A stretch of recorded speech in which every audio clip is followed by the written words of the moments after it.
Well, I like to be able to use an excuse like I was raised in a ghetto. I have parents who drank and drove. I ran with people who drank and drugs. I have a mental problem, but not like that. But it would be nice if that was the reason I became an alcoholic and a drug addict. I have none of those reasons. I was raised by good parents. They did everything for me. They taught me how to work. They taught me to be honest. And they taught me how to care about other people. So I can't really blame them for anything. My upbringing was right. School was okay. I really didn't like school too much. I hated English. It's going to cause a problem. We Just take it off. You just talk loud. I'm playing loud. But I never was much on school or any of that. He's got to frisk me some more. Never was much on school. I guess I learned how to count and bake my way through English, and I don't know a verb from a noun or any of that kind of stuff. But I was able to get through school. Thank God I went to vocational school the last 2 years. I probably wouldn't have made it through school. Good teachers, just a good life. Moved out when I was 18, met a young lady, got married. Had advice not to, not because of her, but mainly because of me. She was pretty, and I thought that's what you did. So I got married. I already had a job. Let me back up. I started working before I was 16. I wrecked cars before I was 16. There's a whole lot of real small things back then that I won't bore you with. But God protected me because, I know for you guys, and you know it's like 16, 18 years old driving a fast car. Never drank or drugged, but He kept me alive through that.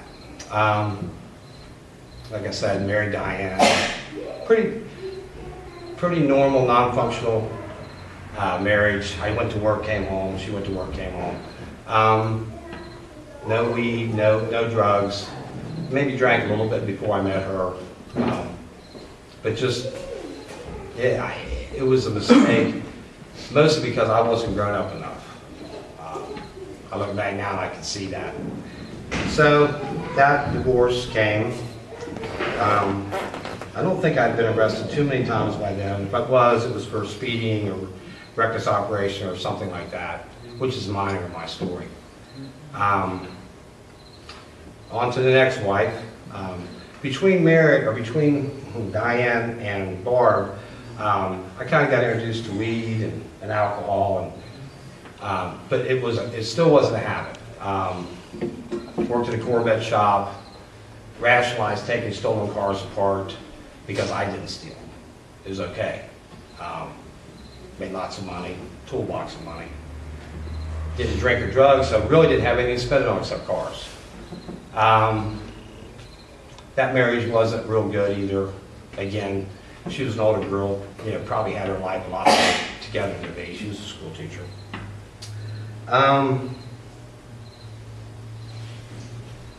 Started doing cocaine.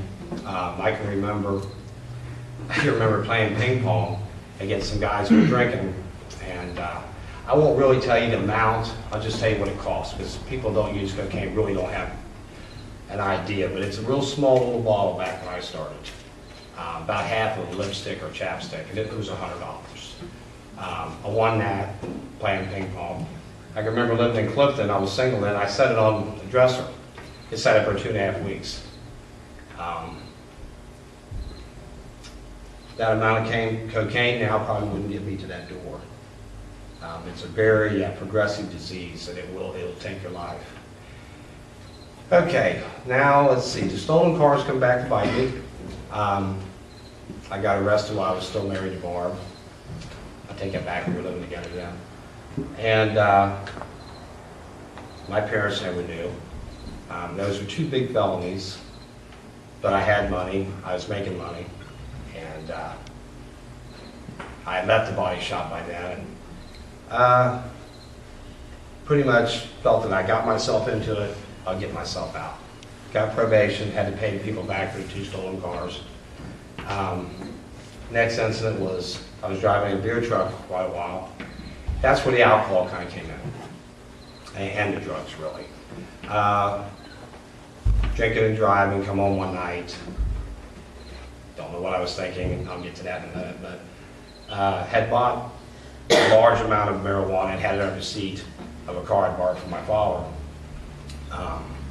Forgot all about it. I'm worried about getting a DUI. I'm worried about getting a speeding ticket. So I dodged the police, and I'm down in where it was, People's Corner somewhere, Walnut Hills, and it's 66 or 67 Impala. I mean, it kind of stood out a little bit. I'm laying down in the seat, and they come up and they get me.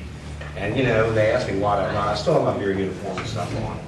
But they found all that weed underneath the seat. And there they are. So I was, I think they know about all that anyway. I was arrested for trafficking in marijuana because it was all rolled up in 4 bags. I had a good attorney. I remember going before the judge. Now, I'm still on probation for the stolen cars. Can you start over? You ain't in it yet. There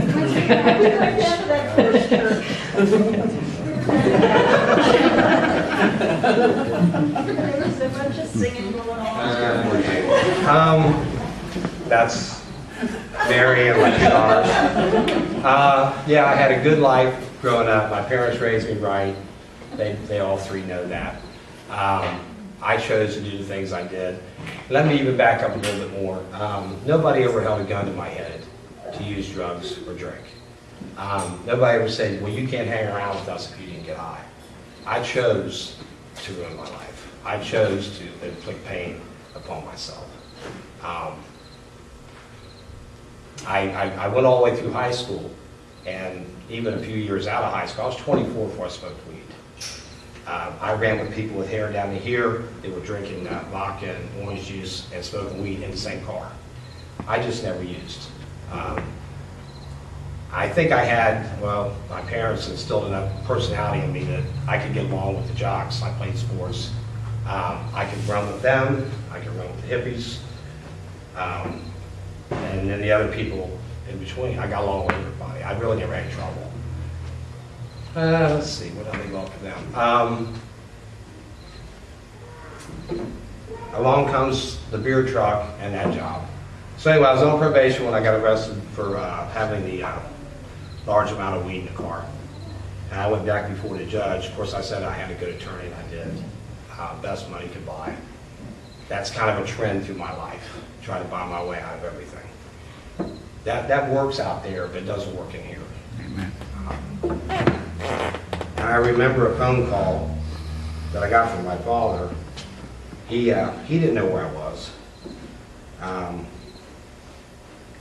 And he had done a little research on his own. You know, he's kind of like Andy Griffin. He can get on, he knows people, okay? So he finds out I've got 2 felony convictions for receiving stolen goods, and now I've got a felony conviction on trafficking of marijuana. Now, he knew I didn't do drugs, or so they thought. I never told my parents. A lot of kids today, and I hope my children never do the things I do, but I hope they would come to me when they did. I was embarrassed. My dad's kind of a no-nonsense kind of guy. Would he get me out of jail? In a heartbeat. Would he pay for the attorney? In a heartbeat. But he asked me, why didn't you tell me? I said, Dad, you couldn't have done anything more than what I got done. That wasn't really a good answer. I think about that now. I'm sure you probably thought, well, what kind of answer is that? So anyway, I went to court and I got probation because I still hadn't paid the 2 cars off, so the judge didn't have a choice. He did not like that. So he put a big fine on me, started my probation over again. I'm still driving the beer truck. Back up a little bit. I drove the beer truck about a month without a driver's license. They hired me without a driver's license. I told them I had one, they believed me.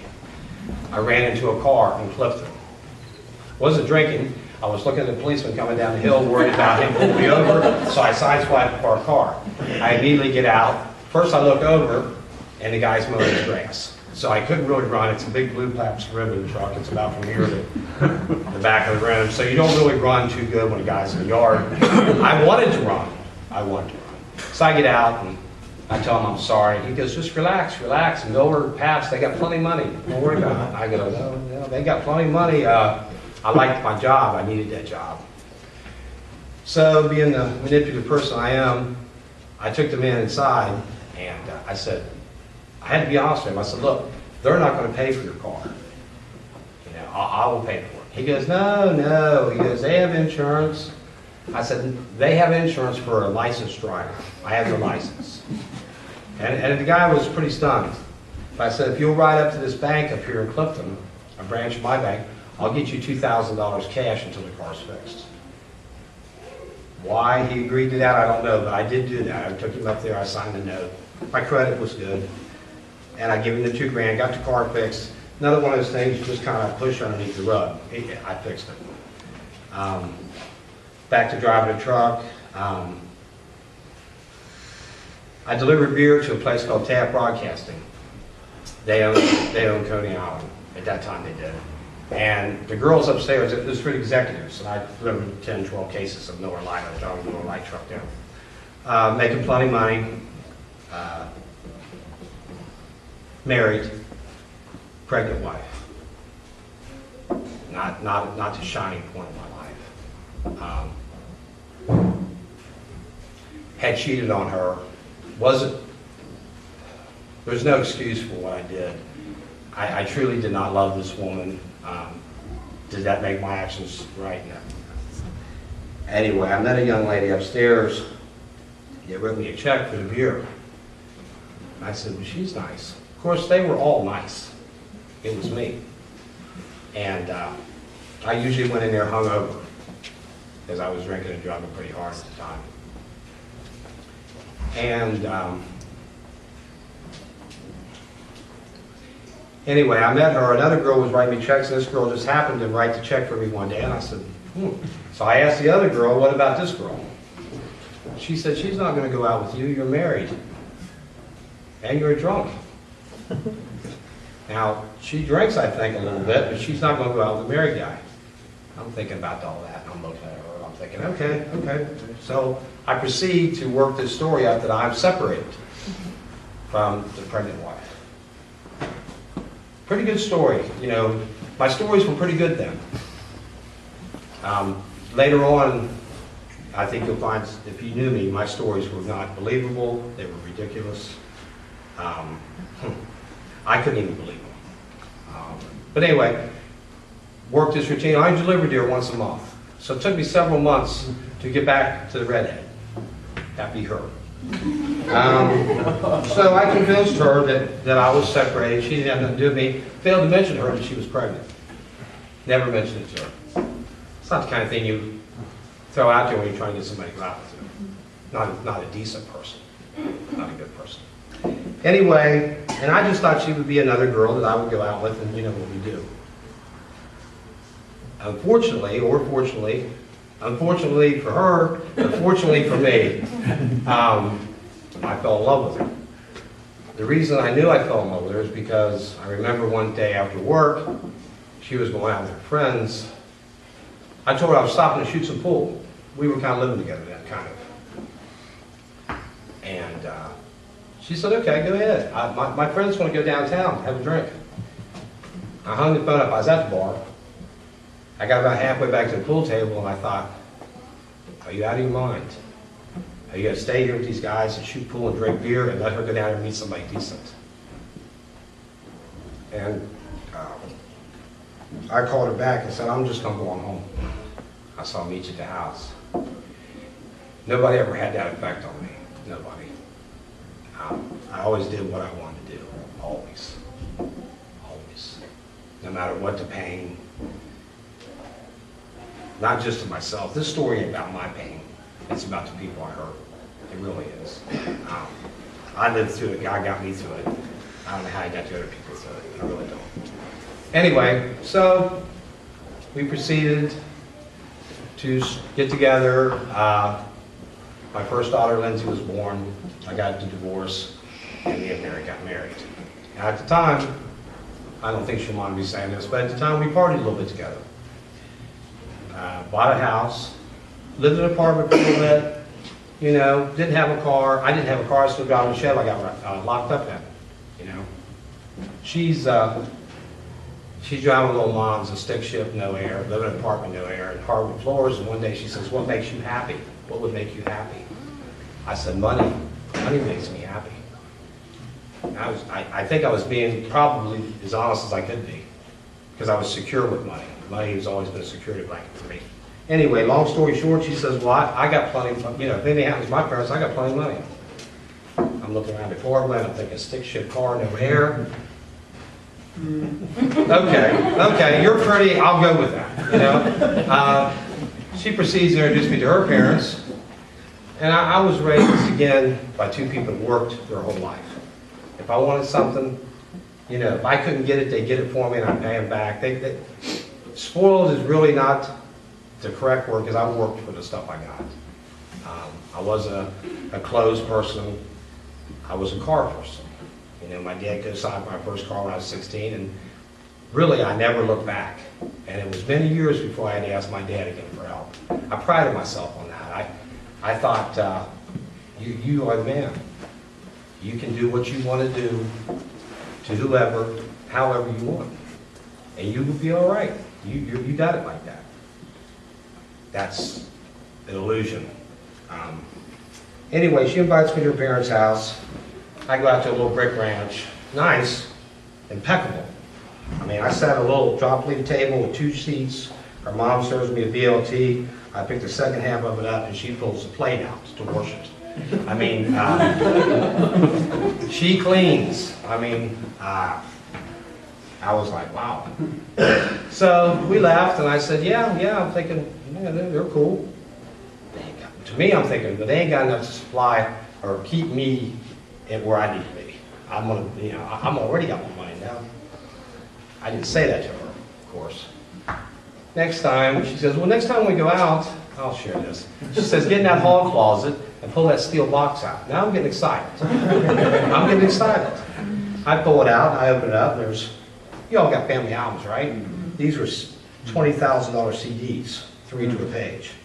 I'm like, okay, they got money. And she's the only child. That's not why I married her. Never was a part of that.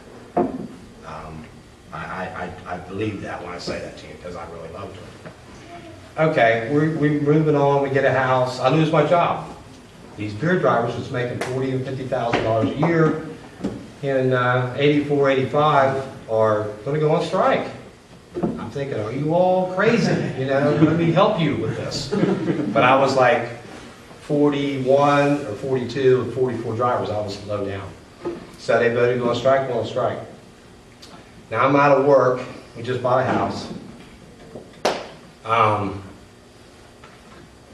like, I've never been on strike before. So up pops my old friend with the Corvette shop, so we decided to start, you know, working on Corvettes in my garage until I get back to work, of course. She's got a full-time job. She kept her job. That's when I really got introduced to cocaine on a large level. I had a big steel roll-around toolbox, and these people kept stopping with Porsches and Mercedes and every kind of car there was, and they'd stop and they'd get in that toolbox. You know, and he would turn me on to a little bit here and there. Me and another friend worked with him. Pretty soon we could have all we wanted, and it was at a plate. It wasn't the little bottles.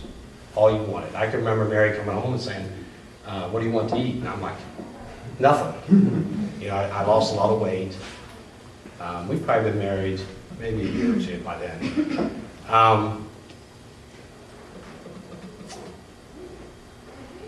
Went to rehab. Got a car lot. Let me take it back up. They went out on strike totally. She said Owens had to go. He went. I got a job selling cars. Fine, dandy, but I was missing that plate of cocaine. I was missing that. Started selling cars, still partying. We had several parties at our home. We didn't have no children then. I still had a daughter that I had never seen. Not good. Anyway, My mom asked me before I came here tonight, she had back asked me, I think last night, what are you going to say? I said, I'm going to stand up there and tell my life story. She said, all of it?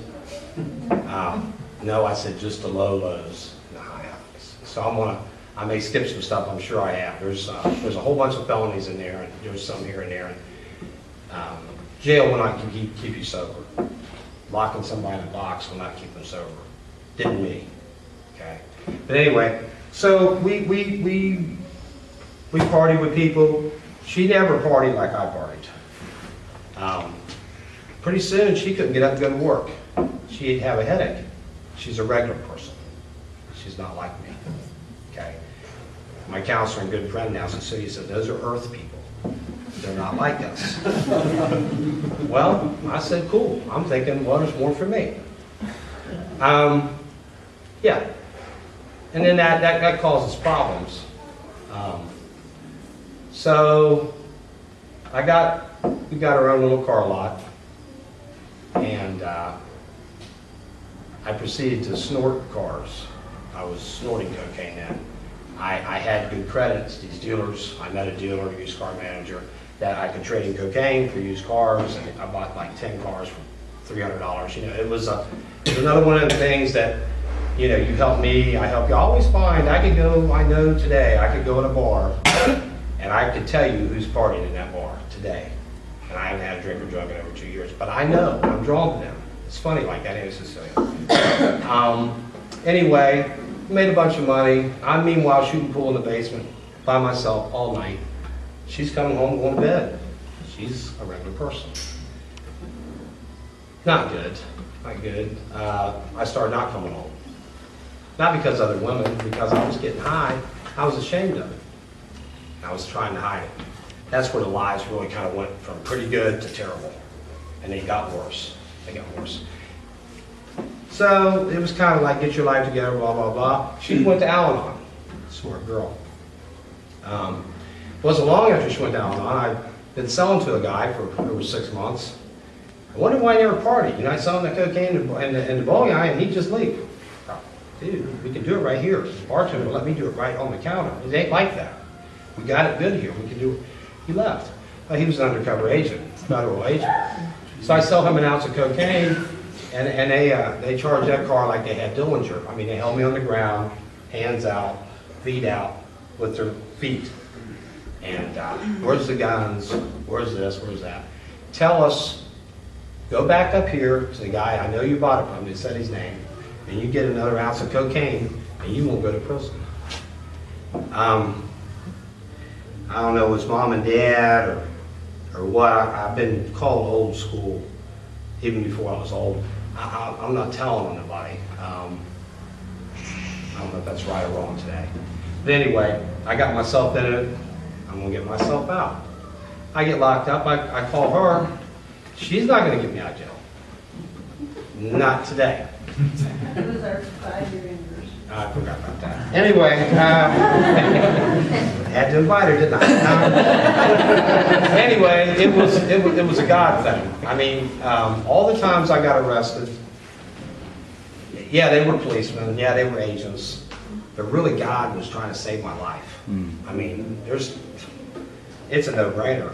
I mean, it's very easy for me to see now. At the time, I was super angry. I'm in there, I'm saying, dude, get me out of jail. Come on. You got money? And I said, well, I'll just call a drug dealer. She said, go ahead. Hung up on me. So I sat in jail for 2 weeks. I called my brother. I'll never forget calling my mom and dad. I said, well, put John on. Yeah. John's on. He said, I can't help you.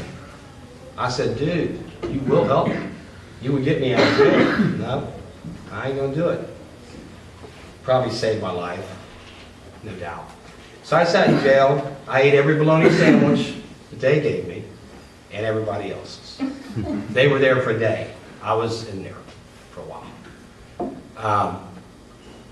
It takes a while to get any clarity in your life when you use drugs like I do.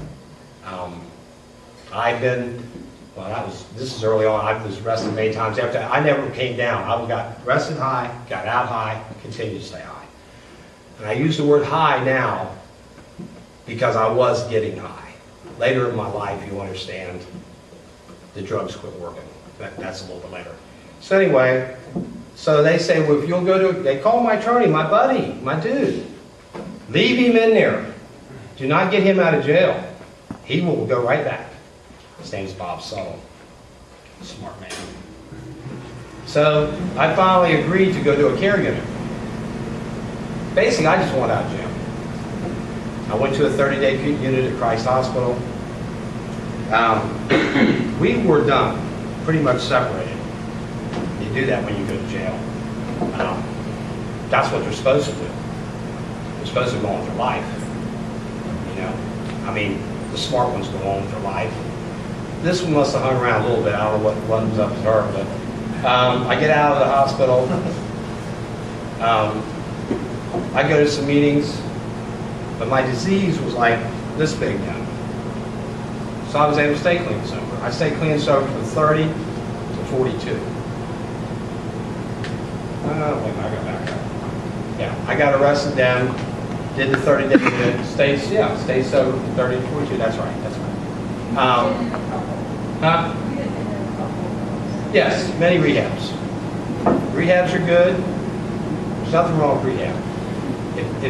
I remember a black gentleman over at Prospect House. There's 70 men in this rehab in Cincinnati, downtown Cincinnati.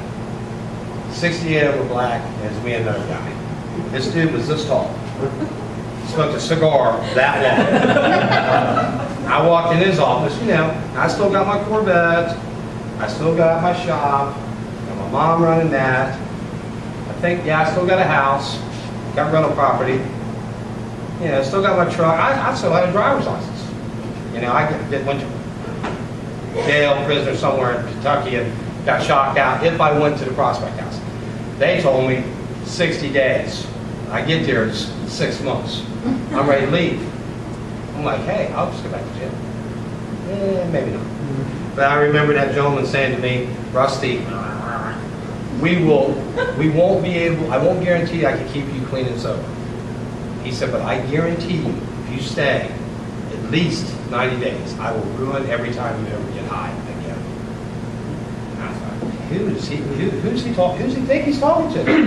I am the dude. I can get high when I want to. You will not ruin it. He did ruin it. Because every time I did it after that, I thought about that. Life went on. I get the rest of the stuff all mixed up. Long story short, 30, I got clean and sober. I stayed clean and sober. This was later when I met that man. I stayed clean and sober from 30 to 42. And this is the important part of my story. When you're sick like this, and you do 30 days in a care unit, and you get good parents and a good wife, and you ain't lost nothing, it's real easy to think you're okay. It's real easy to come out, okay, and I did. I stayed away from the people that got high. I didn't go to bars. I didn't go to weddings. I was afraid. I didn't. But all that time, that's the time we had those two. Best thing that ever happened to me. She wouldn't have a child with me. Not that I was pushing for children, honestly. But there was no way that she would have a child with me until I was clean and sober at least a year.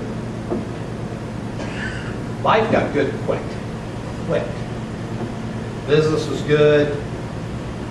Girls were good. I was scared to death when Katie came. Scared to death. I'm not proud of this statement. I never changed the diaper on Katie. Not a really good dad. Ashley was another story. I was afraid of kids. I knew what them two put up with me. I was very afraid. Very afraid. And I'm the kind of guy that don't like to do something if I can't do it good. And I was afraid. I thought if I made enough money, if I worked hard enough, if I give them a good place to live, if I bought them anything they needed, you know, I thought that was a good dad. That'll come into play a little bit about my father later. I never knew my dad very well. He worked all the time. Not because he didn't want to know me, I didn't want to know him, I guess. He was working, I was gone, I moved out young. My mom was much closer to me. Thank God for cocaine. I got to know my dad. You know.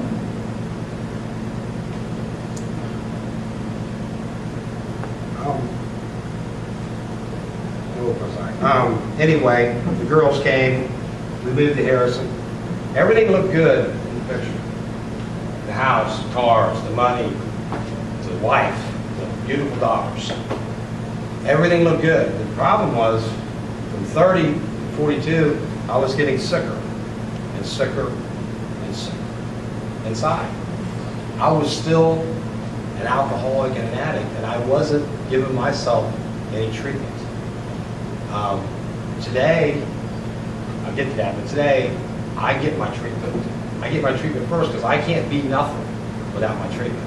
I can't be a good dad. I can't be a good son. I can't be a friend. I can't do anything. I can't do nothing. But if I go to the people to show me how to do it, and I pray my butt off, you know, they say, you do this. She said, you go to that meeting. You pray. You write this down. You be willing to do whatever it takes. And when you're that way, it's on. I mean, it's beautiful. But anyway, back to us. Get arrested in Kentucky. I got sick. Things weren't good at home. Here's another statement I don't like to repeat, but I will. I remember sitting in the living room, huge house, 8 fireplace. I mean, and when I say these things, I'm not bragging. I'm just saying, on paper, and if you looked at me and us, you think, they got it going on. I mean, I see people like that today, and I can't help but think that. But I was getting sick, and I remember Mary saying to me, you know, what's wrong? You are not happy. And I'm thinking, what is she? She's too young for menopause. What is wrong with her? You know what I'm saying? I'm thinking, you know, what do you mean I'm happy? I think I said, I'm happy, GD. Now, a happy person doesn't say, I'm happy, blank, blank. A happy person say, well, honey, you know, what am I doing to make you think I'm happy? She knows me. She still knows me. She still knows me. She knew every time I called and said I was late. She knew she could pick the phone up. If I said hello, she knew if I was using it. Hey, Jimmy. Just that, just like hello. She knew I was using it. So, I get arrested in Kentucky with some cocaine, driving from a bar to another bar. I got my feelings hurt. I thought, Rusty, you've clean and sober. You've been clean and sober for almost 12 years. I really believe this is as good as it gets. This is it. My life was them. You know, my world was that house, that Corvette, that beautiful wife, and them 2 girls. I mean, what does anybody else got that I ain't got? What you got to offer me that I ain't got? But I was really sick. And when I got my feelings hurt, I did what we always do. If you like me, I went back to what I knew how to do, and that was kill the pain. And that's about the time I was still getting high, but it was getting into using. Okay, I use the word using because that ain't cardio for me. That's not good times. That's just trying to get through. Just I got to have something so I don't have to think about what a miserable person I am. I got to have some drugs so I can't. So I forget the mirror. So I don't have to think about what I walked away from. I got to have some drugs so I don't answer the phone when my mom calls. I got to have some drugs because I can't stand myself. And that's what it became for me. Went from a little bottle to a whole lot and never enough. Never, ever enough. So we got divorced. I went to jail, prison, whatever you want to call it. I think I had 8.5 years. I did 2 years, got out on parole. Didn't get high in jail. It's pretty easy not to get high in jail. Didn't use, excuse me. Get out, parole to Lexington. I'm out a year. Not quite a year. I'm still clean and sober. I ain't going to no meetings. I'm not doing anything for my problem. Nothing. So I started using it. Marry a girl down there. She thinks she can save me. Good girl. Not her problem. It's me. So now my disease has gotten out of hand though. I mean, I can't get enough of it at one time not to think about who I am. That really sucks. When you spend hundreds and hundreds of dollars on dope and it ain't working, it's ugly. It's very ugly. I finally come home. I come back to mom and dad's. Really broken, but not done. Not done.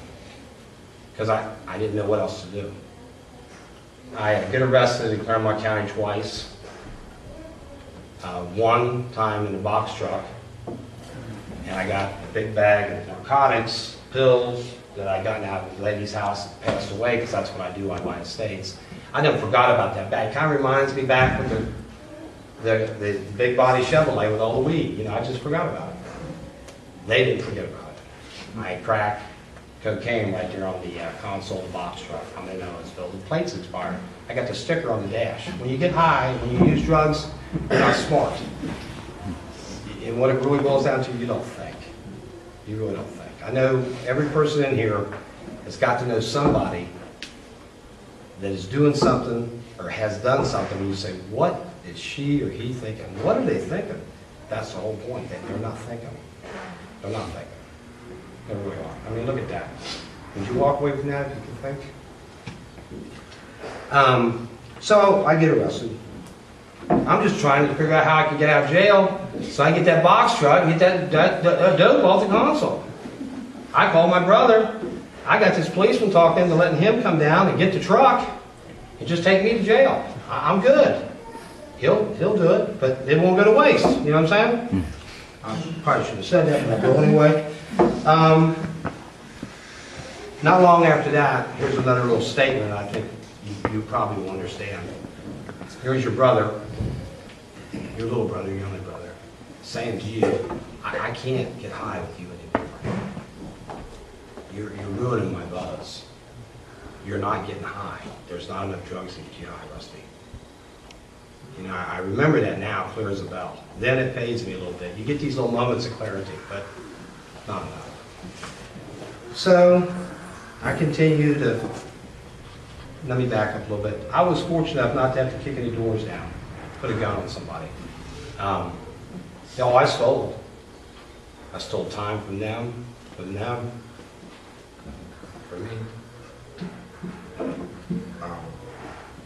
I lied. I cheated. There's no boundary.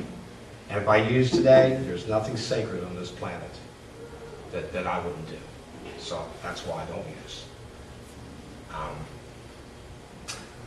So I'm probably about 205 right now. Maybe 210. That's max. Maybe 212. This is church, right? Anyway, I'm laying out on a building that my father and mother built for me and my brother to try to help me and bring me home like a prodigal son and prop me up. And, you know, I can remember him saying to me, what are you thinking? Why do you want to work out there so hard on that metal and scrap? And then you go down there in Madisonville and you give the people your money and you're dying. You're dying. He don't talk much. He don't say much. You know? I heard a little bit of that. That just made me feel so guilty that I just tried to get some more drugs to kill the pain. Anyway, I'm laying out in the building. I got these two problems in Claremont County. But really, I really don't even care about that. I done been to jail. Jail ain't hard. Jail ain't hard. It ain't hard. It ain't nowhere to be. I don't belong there today. But jail is not hard. It's hard on you. It's hard on them. It's hard on them. It ain't hard on me. I adapt.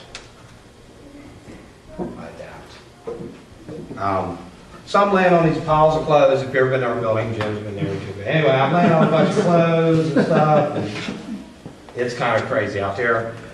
Here comes this old man, my father. I don't know how many days I've been up. I don't know what day of the week it was. I don't know nothing. I know I run out of, I didn't run out of stuff to sell, but I run out of easy ways to get some money. And the dope was not working. Brother don't want to get high with me. The dope dealers don't want to sell me dope. I can't stand it. And many a days, I didn't ever thought about committing suicide, but many days I was just hoping I just wouldn't get up. You know what I mean? Just, I'm finally going to go to sleep. I can remember one time when she left work, I was up all night. I was up many days. I come home before she went to work and crawled up on a couch in a fetal position. She went to work. It's 40 girls. She came home, I never moved. That's like 8.5, 9 hours. I never got to go to the bathroom. I was in what I refer to as a coma. That's when your body just shuts down. It's just done until this wakes up, and it's on again. Anyway, I'm landing close. This gentleman over here, which is my father, I'm 53 years old, and I've gotten, taken, earned, worked, and nothing. I was raised, you can have whatever you want if you're willing to work for it. And I had plenty.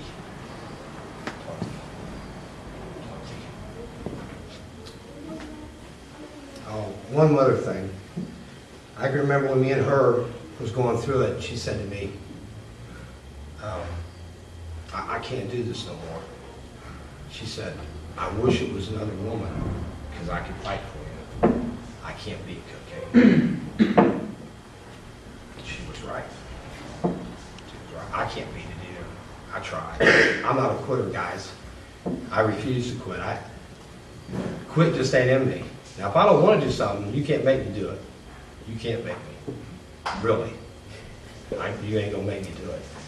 If you ask me for something and I want to do it, you can't stop me from doing it. Because I'm that kind of guy. Anyway, I'm kind of putting off this clothes thing. Anyway, I'm laying out in these clothes, 147 pounds. Not too good.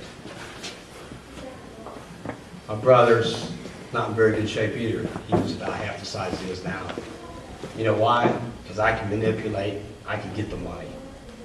I'm dragging him to Madisonville. He don't want to go. He's afraid to let me go by himself. And my dad comes out.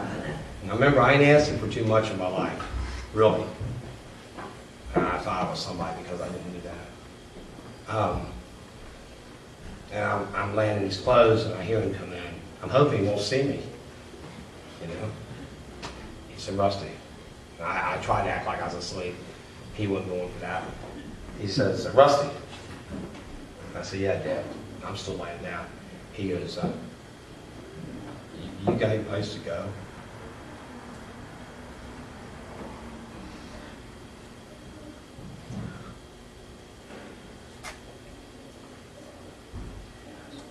I know how I felt when he said that, and I can't imagine how hard it was for him to say that. I said, I scratched around. I said, yeah, I'll find a place. I'll find a place, Dad. Don't worry about me. He said, I don't want you to go. He said, but if you stay here, you know, you or your brother's going to die. You're going to kill yourself. I can't watch that.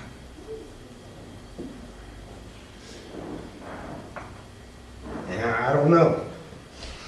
If he'd have said it to me 2 years before that, or 2 days before that, or whenever, I probably wouldn't have really got it.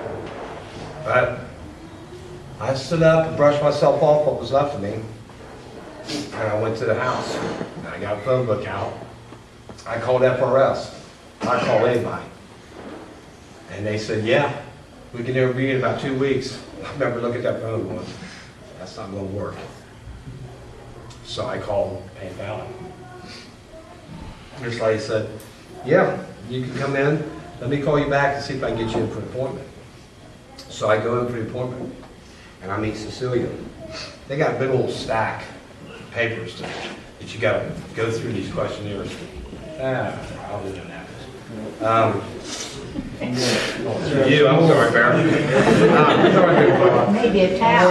Yeah. Anybody else need one? Yeah. So anyway, yeah, whatever. So these are tears of joy, to be honest with you. I'm just telling you the truth. So I see her, and she's got this big old stack of papers. I know I've seen them before, but I wasn't in there to get clean and sober for her, for them, for them, for my brother. I was in there explaining something to me. She starts asking me these questions. I said, you know, you can just put that pencil down.